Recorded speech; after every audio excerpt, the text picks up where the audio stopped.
তিন জিনিসের দিকে তাকালেই সওয়াব। কয় জিনিস? জোরে বলেন। এক নাম্বার আন-নাযার ইলাল মুসহাফ, কোরআনের দিকে তাকালেই সওয়াব, পড়া লাগবে না, পড়লে তো সওয়াব আছে, তাকানো মাত্রই।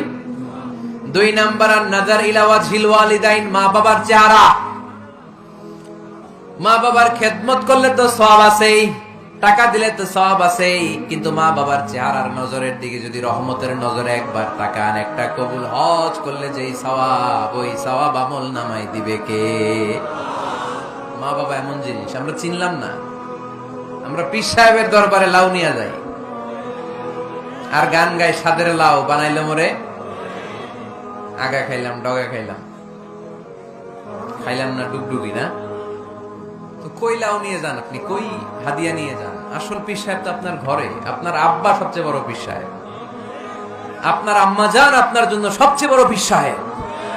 গোটা বিশ্বের সব পীর সাহেব যদি 50 বার করে কোরআন খতম দিয়ে এক গ্লাস পানির মধ্যে ফু দেয়, আর আপনার আব্বা শুধু বিসমিল্লাহ বলে যদি এক গ্লাসের পানিতে ফু দেয়, ওই গ্লাসের পানির ফুটা আল্লাহর কাছে কবুল হয়ে যাবে।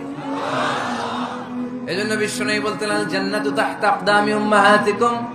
ও দুনিয়ার মানুষেরা শোনো, দুনিয়ার পুরুষ মানুষদের পায়ের নিচে থাকে জুতা, জুতার নিচে থাকে বালু আর মাটি, আর দুনিয়ার বুকে এক একটা মায়ের পায়ের নিচে থাকে তার সন্তানদের জান্নাত। ওগো মা তুমি এই ধরনের শ্রেষ্ঠ নেয়ামত, তোমারই পদ তলে রয়েছে জান্নাত। ওগো মা তুমি এই ধরনের শ্রেষ্ঠ নেয়ামত, তোমারই পদ তলে রয়েছে জান্নাত। সুবহানাল্লাহ পড়ে। কি মা?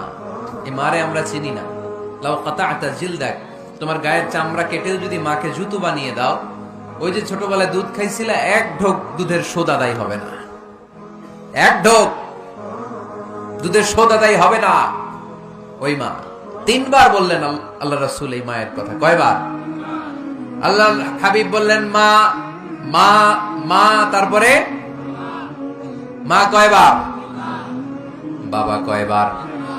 তার মানে ইসলাম মাকে দিয়েছে স্বর্ণ পদক, ইসলাম মাকে দিয়েছে রৌপ্য পদক, ইসলাম মাকে দিয়েছে ব্রোঞ্জ পদক, বাবাকে দিয়েছে সান্ত্বনা পুরস্কার। ঠিক কিনা? 3 বার যদি মা হয়, একবার যদি বাবা হয়, তাহলে স্বর্ণ পদক কে? রৌপ্য পদক, ব্রোঞ্জ পদক, সান্ত্বনা পুরস্কার। সুবহানাল্লাহ কইতে বললেন না? ওই মায়ের চেহারার দিকে যদি রহমতের নজরে একবার তাকান, কবুল হজের সওয়াব আছে না নাই?